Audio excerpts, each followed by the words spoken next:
According to the World Health Organization, 1 million sexually transmitted infections are acquired daily. That is every day. And majority of these STIs are asymptomatic. These individuals, they don't know that they have it. Also, according to the World Health Organization, drug resistance is a major threat to reducing the burden of sexually transmitted infection. Good day everyone, and welcome back to Nurses Lecture Room YouTube channel. My name is Mercy Mary, popularly known as a nurse with a difference, and I make learning easy and accessible for all my viewers. Today, I'm going to be sharing with you 8 ways to prevent sexually transmitted infection and also 8 complications that are going to arise when sexually transmitted infection is acquired.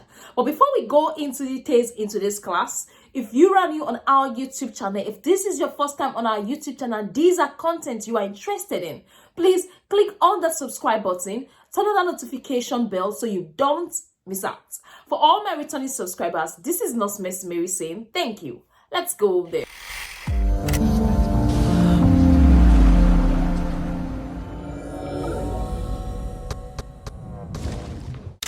Welcome back. Like I earlier said, today I'm going to be sharing with you 8 ways to prevent sexually transmitted infection. 8 ways to prevent sexually transmitted infection and also 8 complications that are going to arise from sexually transmitted infection.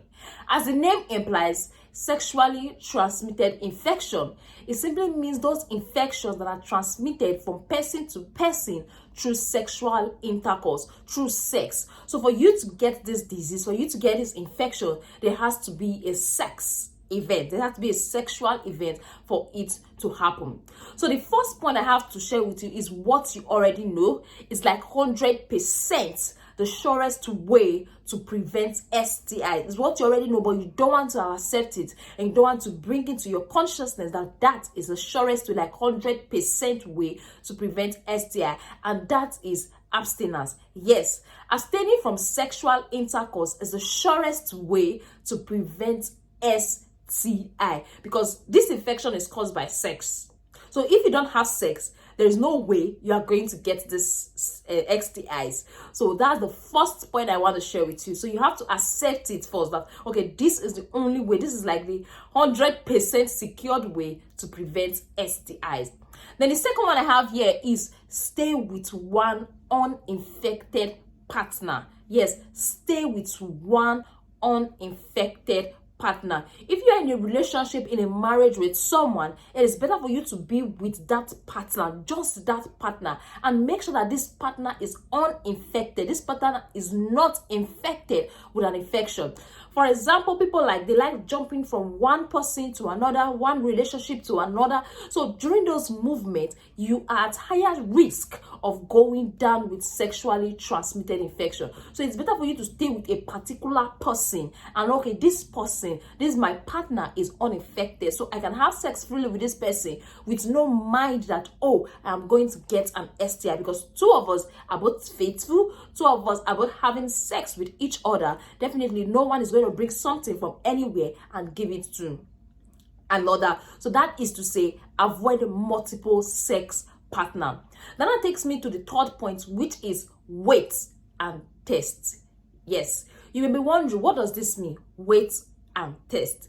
When you get into a relationship, when you get into marriage, before you get into marriage, I believe it's very, very important for you to do a test. Tests like HIV, hepatitis, gonorrhea. Do as much test as is possible for you to do a complete blood test before you have sex with a particular person. Be patient, wait and test. Don't just risk your life for just 5 minutes fun or 15 minutes enjoyment or 20 minutes enjoyment, all in the name of oh, I was carried away, I want to have fun, I want to have sex. No, it is better for you to wait and test before you embark on any sexual journey. And if you, I know you're like, oh, I can't be waiting and testing. Stay with one uninfected partner, test this person before having sex with it, because whenever you have sex with a stranger or somebody you've not tested, you are putting your life at 50-50 weeks. For those that have done it and they have been able to get away with it, in the future you might not be able to get away with it. Because when you are doing that, you are putting yourself at a 50%. Oh, 50% he has it, 50% he doesn't have it, because you are not sure. They have not done any test to confirm it yet. So that is why it's very, very important before you have sex with a partner, wait and test. Then that take me to the fourth point. Then the fourth point I have to share with you today is get vaccinated. Yes, the Center for Disease Control and Prevention have this HPV vaccine that can be given to boys and girls, I think within the age of 11 and 12. The HPV vaccine can be given between the age of 11 and 12, and also as low as 9 years old they can take this vaccine. So if you have kids, you have a younger one that has not been vaccinated, it's advisable you take them for vaccination, because the vaccine will help you prevent further infection, will help you prevent HPV. They will also have hepatitis B vaccine that is given to newborn. All this will help to prevent future hepatitis B infection. So vaccination is also one of the way to prevent STIs. Then that takes me to the fifth point, which is the use of condoms. We all know that condom is the only type of family planning method that prevents unwanted pregnancy and also sexually transmitted infection. If you know your partner has not been tested yet, you don't know the status of your partner, it's advisable, even if you want to have a sex, you should use a barrier method, which is the condom, because that is going to go a long way to prevent you from STIs. Then let's talk about the fifth point.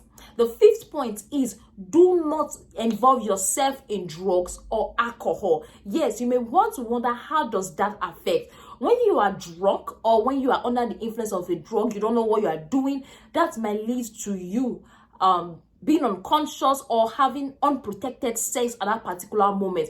So excessive drinking, excessive alcohol, taking drugs, and you know it's that your body cannot control it, might make you have sex without knowing what you are doing at that particular moment. And that person you are having sex with might be infected, might be having an STI that can be transmitted to you. Seventh point I have to share with you is communication. Yes, communication is very, very important between both parties, between partners.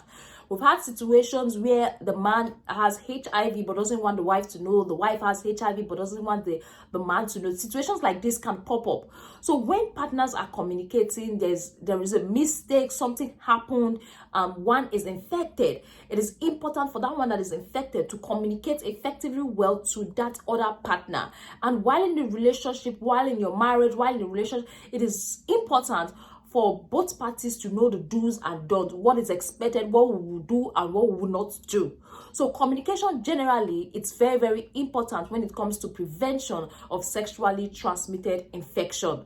And the last one I have to share with you is consider the pre-exposure prophylactics. We have the pre-exposure prophylactics for HIV and AIDS. So these are drugs that can be taken to prevent HIV and AIDS. So if you as an individual already has HIV and AIDS, even if you take these drugs, it's not going to work. So these are prophylactic drugs. When you take it, it helps to prevent HIV and AIDS. For example, there was an exposure, you had a cut in the hospital, or you had sex with someone that is HIV positive. Immediately, they give you this prophylaxis that's going to help your body fight against HIV and AIDS to prevent it from attacking your body seriously. So that's the pre-exposure prophylaxis. I'm going to be dropping the name and the screen so you have an idea, or you know the name of the medications. So these are the 8 ways I have to share with you on how to prevent sexually transmitted infection. Then that takes us to the complications that are likely going to arrive from STIs. The first one I have here is pelvic pain. As a result of, we all know that STIs, one of the signs and symptoms is pelvic pain. For example, those that have, or the women that have pelvic inflammatory disease, they can be experiencing pelvic pain regularly. Even for the men, they can also experience pelvic pain. Then the second one I have to share with you is pregnancy complications. Frequent sexually transmitted infection can lead to pregnancy complications. can lead to eye inflammation, and swelling of the eyes. Yes, sexually transmitted infection can cause that. Then it can lead to arthritis, it can lead to pelvic inflammatory disease, it can lead to infertility problems, it can lead to heart disease, and it can also lead to certain cancer, for example, the HPV. So these are the various complications that are likely going to arise from STI.